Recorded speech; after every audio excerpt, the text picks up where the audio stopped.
নমস্কার। মিথুন রাশি, কন্যা রাশি, ধনু রাশি এবং মীন রাশি, এই চারটি রাশি হলো জাতক রাশি বা দ্বিস্বভাব রাশি। যেটা আমি জ্যোতিষের রাশির বৈশিষ্ট্য নামক যে ভিডিওটা করেছিলাম তাতে আগেই বলেছি। আর চর রাশি আর স্থির রাশি সম্বন্ধে আলাদা আলাদা দুটো ভিডিও আমি অলরেডি এই দুটো রাশি সম্বন্ধে আলোচনা করেছি।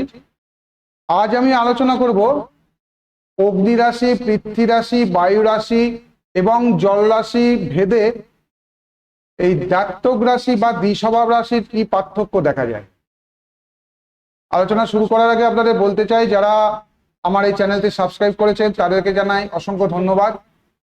আর আপনি যদি আমার এই চ্যানেলে নতুন হন তাহলে এই চ্যানেলটি সাবস্ক্রাইব করুন আর পাশের বেল আইকনটিতে ক্লিক করে আমার প্রতিটি ভিডিওর আপডেট পেতে থাকুন এবং জ্যোতিষ ও আধ্যাত্মিক বিষয়ে বিভিন্ন গুরুত্বপূর্ণ আলোচনা শুনতে থাকুন। ভিডিওটি শেষ পর্যন্ত দেখবেন। প্রতিটি রাশি আলাদা আলাদা করে আলোচনা করব আমি। প্রথমেই বলি মিথুন রাশির কথা। মিথুন একদিকে জাতক রাশি, অপরদিকে বায়ু রাশি। মিথুন রাশির মধ্যে জাতক ভাব বা দ্বিস্বভাব ভাবটা খুবই প্রকট, বলা যায় এর দ্বন্দ্বটা খুবই প্রকট। সে নিজে স্থিরও থাকতে চায়, আবার চারপাশে সকলের সাথে মিশেও যেতে চায়। একবার সে চারপাশে ছড়িয়ে পড়ে আবার গুটিয়ে নিজের মধ্যে ফিরে আসে।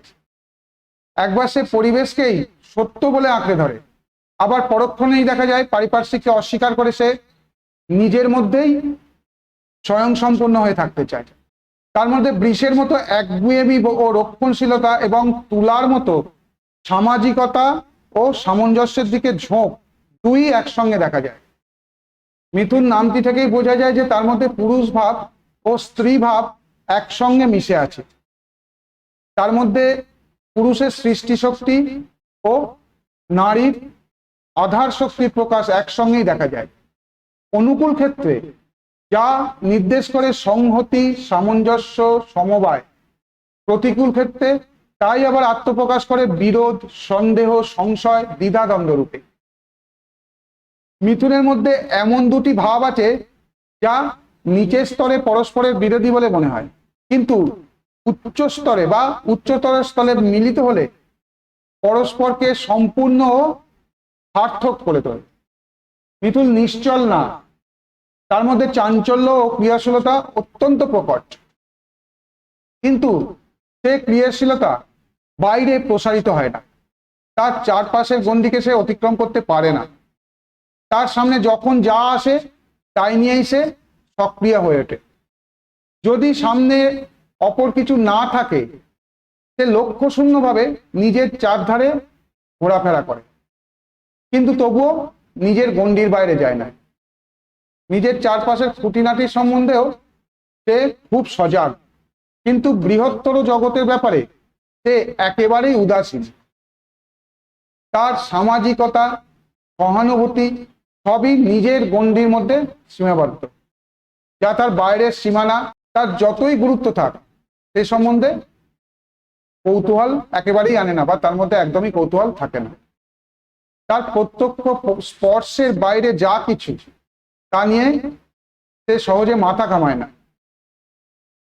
এর থেকে বোঝা যায় যে পারিপার্শ্বিক বা আবষ্টনের ক্রমাগত পরিবর্তন হলে সে কোনো মতেই স্বপ্রতিষ্ঠিত থাকতে পারে না, কেননা আবেষ্টনকে অস্বীকার করার শক্তি তার নেই।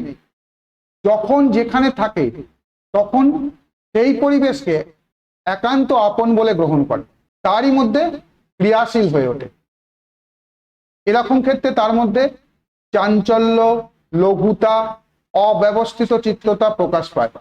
কিন্তু যদি একই আবষ্টনে থাকতে পারে তাহলে একই বিষয় নিয়ে ব্যাপৃত থাকায় সে সম্বন্ধে প্রত্যেক খুঁটিনাটি সম্বন্ধে অসাধারণ জ্ঞান সে লাভ করতে পারে এবং তার ধী শক্তির ঔজ্জ্বল্যে লোককে চমৎকৃত করতে পারে। মিথুন রাশি বৈঠকখানা বা ড্রয়িং রুমের সূচক, যার সঙ্গে ঘরেরও যোগ আছে আবার বাইরেরও যোগ আছে, কিন্তু যা ঘরকে অতিক্রম করে বাইরে গিয়ে মেশে না, অথচ বাইরে থেকে যা আসে তাকে গ্রহণ করতেও তার বাধে না। এই দ্বন্দ্ব ভাবই হলো মিথুন রাশির স্বরূপ। ভালো করে বুঝবেন, এই ব্যাপারটা খুবই বোঝার বিষয়। যার মধ্যে বাইরে সঞ্চরণশীল সংস্কারপ্রিয় পুরুষ এবং স্মৃতিপ্রিয়া, রক্ষণশীল নারী, দুই মিশে এক হয়েছে। মিথুন রাশির অধিপতি বুধ, প্রতীক পুরুষ ও স্ত্রীর যুগল মূর্তি, পশ্চিম দিকের নির্দেশক। মিথুন রাশি পশ্চিম দিককে নির্দেশ করে। এই রাশির কারকতা হলো প্রশান্ত, সদালাপী, সমভাষী, নাতি উচ্চ দেহ, সংমিশ্রণ, সংযোগ সাধন, যমজ, মনের দ্বিধাগ্রস্ত ভাব ইতস্তত করা, দুইজনে মিলে একসাথে কাজ করা, স্ত্রী পুরুষের যৌন মিলন, গোপনে গোপনীয় স্থানে গমন করা ইত্যাদি। আবার এরা সৎ, সহজ সরল কিন্তু তীক্ষ্ণ বুদ্ধি সম্পন্ন হয়। বুধের জ্ঞান, বুদ্ধি ও শক্তির ভাব রয়েছে মিথুন রাশিতে। স্নিগ্ধতা, কোমলতা, চেহারা সুঠাম ভাব, সুখ দুঃখের সংমিশ্রণ হেতু অপূর্ব অনুভূতি, উদ্ভাবনী শক্তি, মৌলিক চিন্তাধারা এদের মধ্যে দেখা যায়। এছাড়া কোন রাশি মানবদেহের কোন অঙ্গ প্রত্যঙ্গকে নির্দেশ করে সে বিষয়ে আমি মেডিকেল অ্যাস্ট্রোলজি সংক্রান্ত ভিডিওতে বিস্তারিত আলোচনা করেছি। সেই বিষয়ে জানার জন্য আপনাকে সেই ভিডিওটি দেখার অনুরোধ করছি। আমি ডেসক্রিপশনে ভিডিওটির লিঙ্ক দিয়ে দিয়েছি। এরপর আসি কন্যা রাশির কথা। কন্যা রাশি দাত্তক ও পৃথ্বী রাশি। 10টি দাত্তকের মধ্যে দাত্তক রাশি, আর অগ্নি, পৃথ্বী, বায়ু, জল রাশির মধ্যে পৃথ্বী রাশি। কন্যা কন্যা রাশির দাত্তক ভাব সম্পূর্ণ অন্য ধরনের। তার ক্রিয়াশীলতা বাইরে প্রকাশ না পেলেও অন্তঃসলীলা নদীর মতো বা সমুদ্রের তলস্রোতের মতো তার বেগ হয় অতি প্রচন্ড। তার কাছে যা আসে সে হয় তাকে নিজের সঙ্গে মিশিয়ে এক করে নেয়, না হয় ছিটকে দূরে ফেলে দেয়। সেই হিসেবে কন্যা রাশি একেবারেই অসামাজিক। তার যা কিছু কার্যকারিতা সবই নিজেকে আশ্রয় করে। নিজের সঙ্গে প্রত্যক্ষভাবে যা যুক্ত নয় তার সম্বন্ধে তার কোনো কৌতূহল নেই। নিজেকে এবং নিজের ভাবকে নিয়েই তার জগৎ পর্যাপ্ত। কন্যা রাশির মধ্যে স্বার্থের পরিপূর্ণ অভিব্যক্তি দেখা যায়। কন্যা রাশির মতো এত আত্মসচেতনতা আর কোনো রাশির মধ্যে দেখা যায় না। নিজের সম্বন্ধে অতিমাত্রায় সজাগ বলে সে নিজের অধিকার থেকে এক চুলও নড়তে রাজি নয়। তার যা কিছু সাধনা সবই নিজেকে বড় করার উদ্দেশ্যে। যোগী হলেও সে জগৎ পর্যন্ত অস্বীকার করবে। সে বলবে একমাত্র আমিই আছি, আর কেউ নেই, কিচ্ছু নেই। ভোগী হলে সে চাইবে বিশ্ব প্রকৃতিকে নিজের পরায়ত্ত করতে, অথবা জগতের সেইটুকুই সে সত্য বলে গ্রহণ করবে যা সম্পূর্ণ তার আয়ত্তের মধ্যে। কন্যা রাশি হলো ডিকটেটর, সাম্রাজ্যবাদী। কোনো ক্ষেত্রে কোনো অবস্থায় সে নিজের স্বার্থের এতটুকু ব্যতিক্রম সহ্য করতে পারে না। রাজনীতিতে বা ব্যবসা ক্ষেত্রে যেখানে স্বার্থ রক্ষাই বড় কথা, সেখানে কন্যা রাশি সহজেই প্রতিষ্ঠা লাভ করতে পারে। শাস্ত্রে কন্যা রাশিকে বর্ণনা করা হয়েছে নিঃসঙ্গ কুমারী রূপে। সে সীমাহীন জলরাশির মধ্যে একা নৌকো চালিয়ে চলেছে। তার নিজের হাতের প্রদীপের আলোই তাকে পথ দেখাচ্ছে। তার হাতের শস্য সম্ভার সে নিজেই ভোগ করছে। চারপাশে তার অতল জল, অকুল সমুদ্রের মতো সেও বন্ধনহীন। তার গতির বিরাম নেই, কিন্তু সে গতি শুধু নিজেকে নিয়েই। নিজের আলোতে সে নিজের পথই শুধু দেখছে। তার চারপাশে যা কিছু তা তার কাছে অন্ধকার। অর্থাৎ কন্যা রাশির কাছে তার আবেষ্টনের, তার জগতের সার্থকতা শুধু সেইটুকুই যেটুকু তার স্বার্থ পুষ্টির অনুকূল। কন্যা রাশির পরিবেশ যদি তার স্বার্থের খোরাক যোগায় তাহলেই তার দিকে তার দৃষ্টি পড়ে, না হলে সে তার কাছে অন্ধকারের মতোই নিরর্থক। মোট কথা, কন্যা রাশি অক্লান্ত কর্মী হতে পারে, জগতের শ্রেষ্ঠ স্থান অধিকার করতে পারে, কিন্তু তার যা কিছু কর্ম, যা কিছু প্রতিষ্ঠা, সবকিছুরই লক্ষ্য সে নিজে। কোনো অবস্থাতেই কোনো ক্ষেত্রেই সে নিজেকে ভুলতে পারে না। কন্যা রাশির অধিপতি বুধ। কন্যা রাশি হলো দক্ষিণ দিকের নির্দেশক।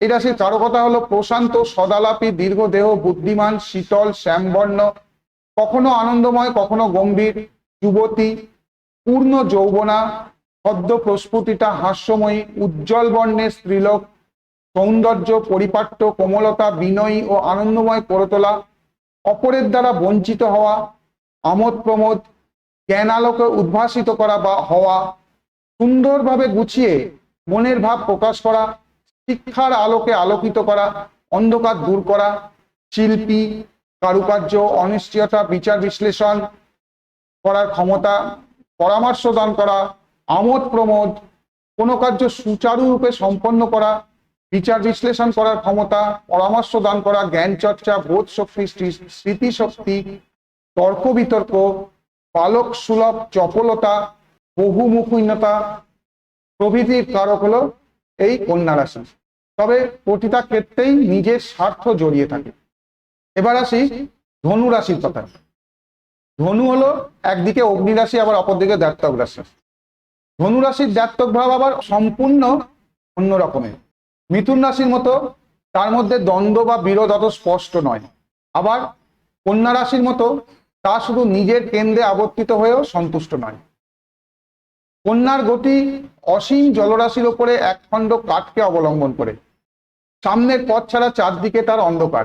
কিন্তু ধনুরাশি নিজে ধনুর্ধর, তার বাহন তেজোদ্দীপ্ত অশ্ব, তার গতিপথ কঠিন মাটি, তার চারদিকে উদার দীপ্তি। সে নিজেই তার গতির নিয়ামক বটে, কিন্তু গতির শক্তি তাকে যোগাতে হয় না। তার বাহন অশ্ব নিজের শক্তিতে গতিশীল। সে সেই শক্তির ওপর অধিষ্ঠিত হয়ে শুধু আঙুলের ইঙ্গিতে সে গতিকে নিজের অভীষ্ট পথে চালাচ্ছে। প্রাকৃতিক যে শক্তি সম্পূর্ণভাবে প্রকৃতির অধীনে ছিল, ধনুর্ধর চায় তাকে প্রকৃতির অধীনতা থেকে কিছুটা মুক্ত করে নিজের অধীন করতে। ধনুরাশির মধ্যে তাই স্বাধীনতার পরিপূর্ণ প্রকাশ দেখতে পাওয়া যায়। কন্যা রাশির মতো সে পারিপার্শ্বিককে অস্বীকার করে না, বা মিথুন রাশির মতো সে পরিবেশের সঙ্গে নিজেকে মানিয়ে নিয়ে সেই পরিবেশের মধ্যে ঘোরাফেরা করতে চায় না। সে কন্যা রাশির মতোই নিজের বাহনের ওপর স্থির বটে, কিন্তু তার গতিপথ সামনের দিকে অনন্য প্রসারিত। তা কন্যা রাশির গতিপথের মতো বৈচিত্র্যহীন একঘেয়ে তরল জলরাশি মাত্র নয়, তা বৈচিত্র্যে ভরা, বাধা সংকুল, বিপদ সংকুল, স্থূল, কঠিন, বন্ধুর মাটির পথ। তাকে প্রতি পদক্ষেপে বাধার সঙ্গে যুদ্ধ করে, বাধাকে জয় করে অগ্রসর হতে হয়। তার চারপাশ তার কাছে স্পষ্ট, প্রত্যক্ষ। সে নিজের সম্বন্ধে যেমন সজাগ, পারিপার্শ্বিক সম্বন্ধেও তেমনি সজাগ। যা সত্য প্রত্যক্ষ তাকে সে অস্বীকার করে না, তাকে উপলব্ধি করে, তার সাথে যুদ্ধ করে তাকে নিজের আয়ত্তে আনে। সে তার মধ্য দিয়েই মুক্তির পথে এগিয়ে চলে। সে চায় সত্য দিয়েই স্বাধীনতা অর্জন করতে, যা সত্যিকারের স্বাধীনতা। ধনুরাশি নির্ভীক, কিন্তু সে নির্ভীকতার সঙ্গে মেষ রাশির মতো হঠকারিতা জড়িত নেই। ধনুরাশির মধ্যেও আদর্শের দিকে ঝোঁক আছে, কিন্তু সে আদর্শ মেষ রাশির মতো নিছক কল্পনার ওপর প্রতিষ্ঠিত নয়। তা প্রত্যক্ষ অভিজ্ঞতা ও অভ্রান্ত যুক্তির ভিত্তির ওপর রচিত। গতির মধ্যেও ধনুর লক্ষ্য থাকে স্থির। একই মুহূর্তে তার দৃষ্টি ভিতরে ও বাইরে প্রসারিত। যে শক্তিতে পশু প্রাণ, পশু মন মানুষের বুদ্ধিতে পরিণত হয়েছে, যা জড় প্রকৃতির মধ্যে সত্য, শিব ও সুন্দরের সন্ধান দিতে পারে, সেই শক্তির মূল রয়েছে এই ধনুরাশিতে। এই জন্যই দেবগুরু বৃহস্পতিকে ধনুরাশির অধিপতি এবং ধনুরাশিকে বৃহস্পতির মূল ত্রিকোণ বলে উল্লেখ করা হয়েছে। ধনুরাশির লক্ষ্য হলো স্বাধীনতা ও আনন্দ।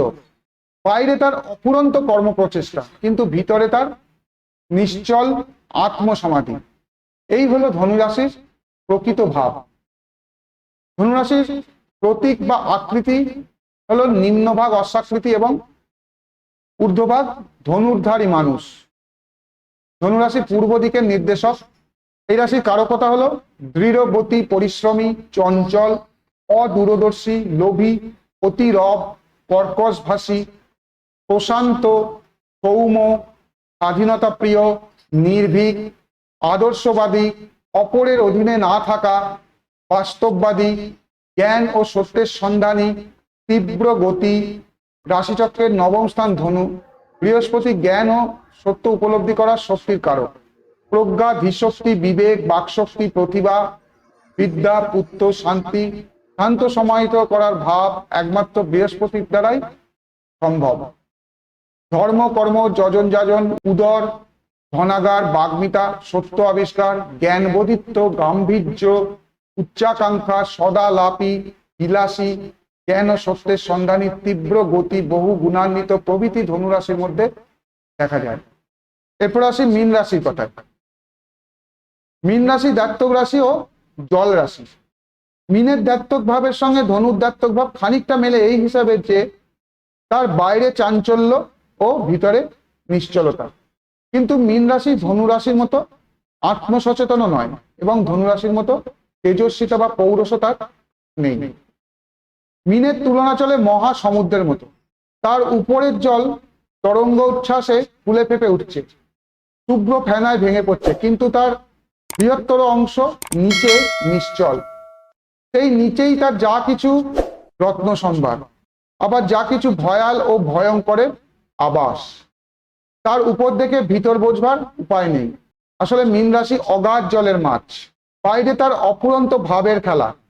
তার কাছে যাই আসুক তাকে সে ভাবের দোলায় দুলিয়ে তোলে। তার সে ভাবের মধ্যে কোথাও কিন্তু স্থিরতা নেই। বাইরের ক্ষেত্রে ঘন ঘন তার ভাব পরিবর্তন হয়, তাই তাকে বোঝা অত্যন্ত কঠিন। বহুরূপীর মতো, স্ফটিকের মতো ক্ষণে তার বর্ণের পরিবর্তন হয়, কিন্তু কোনো পরিবর্তনই তার স্বরূপ প্রকাশ করে না। তার স্বরূপ বুঝতে হলে ডুবুরির মতো তার অন্তরে অবগাহন করা চাই। মীন রাশির বাইরের অভিব্যক্তির সাথে ভিতরের ভাবে মিল নেই বলে তার মধ্যে একটা দ্বন্দ্ব অভিব্যক্ত হয়, যাতে করে একটা স্পষ্ট ব্যক্তিত্ব তার মধ্যে ফুটে উঠতে পারে না। প্রত্যেক ব্যাপারে একটা সন্দেহ, সংশয়, অনিশ্চয়তা তার মধ্যে আত্মপ্রকাশ করে। মিথুন রাশির মতো মীন রাশিও তার চারপাশের গণ্ডিকে অতিক্রম করতে চায়, অথচ তার কাছে যে আসে তাকে সে আপন করে নেয়। কিন্তু মিথুন রাশি যেমন যে কোনো আবেষ্টনে নিজেকে মানিয়ে নিতে পারে, মীন রাশি তা পারে না। নিজের আবেষ্টন, নিজের ভাবধারা ছাড়া অন্য কোথাও সে স্বস্তি পায় না। সেজন্য মিথুন রাশির মতো সামাজিকতা মীন রাশির মধ্যে নেই। মিথুন রাশি যা কিছু ক্রিয়াশীলতা বাইরে থেকে তার পরিবেশকে আশ্রয় করে অভিব্যক্ত হয়। সে নিজে তার পরিবেশ সম্বন্ধে পুরো মাত্রায় সজাগ, কিন্তু মীন রাশির ক্রিয়াশীলতা নিজেকে আশ্রয় করে। তার চারপাশের প্রত্যেক বস্তুকে সে নিজস্ব করে নেয়, নিজের ভাবে ভাবিত করে। বস্তুর বাইরের ভাব যাই হোক, সে তাকে প্রকাশ করে নিজের ভাবে। বস্তু জগতের চেয়ে ভাব জগতে মীন রাশির ক্রিয়াশীলতা বেশি প্রকট। কন্যা রাশির মধ্যে যেমন বাইরের অহং ভাব বেশি প্রবল, তার যা কিছু কাজ যেমন নিজের স্বার্থক বুদ্ধি দ্বারা অনুপ্রাণিত হয়, মীন রাশি তেমনি সকল ভাবধারার উৎস তার অন্তরাত্মা। তার বাইরে যতই চাঞ্চল্য থাক, ভিতরে সে সেই আত্মাকেই অনুভব করতে চায়। রাশির মধ্যে সকলের চেয়ে মানে যতগুলো রাশি আছে রাশিচক্রের রাশির মধ্যে সকলের চেয়ে রহস্যময় হলো এই মীন রাশি। মীন রাশির অধিপতি বৃহস্পতি। এই রাশি হলো উত্তর দিকের নির্দেশক। এই রাশির কারকতা হলো কবিত্বের অনুভূতি, অধ্যয়নশীলতা, চিন্তাশীলতা, ভোগী প্রকৃতি, বহুমুখী প্রতিভা, স্থানিত বুদ্ধিযুক্ত, বেশি মাত্রায় ভাবপ্রবণ, বিদ্যাবুদ্ধির গভীরতা, অস্থির চিত্ত, বুদ্ধিমান, অসহিষ্ণু, আনন্দ করা, ভাবোচ্ছ্বাসে উদ্বেলিত হওয়া, আরামপ্রিয়তা, উত্তেজিত হওয়া, উদ্ধত ভাব, প্রলুব্ধ করা বা হওয়া, স্বার্থপরতা ইত্যাদি। এই যে অগ্নিপৃথ্বী, বায়ু আর জল হিসেবে চারটে চর রাশির, চারটে স্থির রাশির এবং চারটে ব্যাপক বা দ্বিস্বভাব রাশির যে পার্থক্য হয়, সেইগুলো ভালোভাবে লক্ষ্য করা বা জানা প্রয়োজন। কারণ একটা গ্রহ যখন মেষ রাশিতে থাকবে, তার মধ্যে রাশিগত যে ধরনের প্রকৃতি ইনপুট হবে, কর্কট রাশিতে থাকলে কিন্তু সেই ধরনের প্রকৃতি ইনপুট হবে না, দুটোই চর রাশি। ঠিক সেরকমই আজকে যে দাত্তক রাশি নিয়ে আলোচনা করলাম, মিথুন রাশির দাত্তক ভাব আলাদা, কন্যা রাশির দাত্তক ভাব আলাদা, ধনু রাশির দাত্তক ভাব আলাদা, আবার মীন রাশির দাত্তক ভাব আলাদা। সুতরাং গ্রহের মধ্যে যে গ্রহ এই সকল রাশিতে অবস্থান করবে, তার মধ্যে রাশিগত কারকতা বা রাশিগত বৈশিষ্ট্য তো ইনপুট হয়। তো সেইগুলোকে ভালো করে বুঝতে হবে যে একটা গ্রহ দাত্তক রাশিতে অবস্থিত হলে কি ফল দেয়। কিন্তু সেই দাত্তক রাশিটা কি রাশি? অগ্নি রাশি, পৃথ্বী রাশি, জল রাশি না বায়ু রাশি, সেই হিসেবে পার্থক্য হয়। এটা একদিনের ব্যাপার নয়, যদিও বহুদিনের অভিজ্ঞতার দরকার। অভ্যাস করতে করতে এটা একেবারেই সহজ সরল হয়ে যায়। তবে এই অগ্নিবৃত্তি বায়ুজল ভেদে এদের যে পার্থক্যটা, চারিত্রিক পার্থক্য, রাশির যে চরিত্রের পার্থক্য, সেইগুলো ভালো করে স্মরণে রাখা প্রয়োজন। আজকের আলোচনা এই পর্যন্তই। আলোচনা কেমন লাগছে কমেন্টে লিখে জানাবেন। নমস্কার।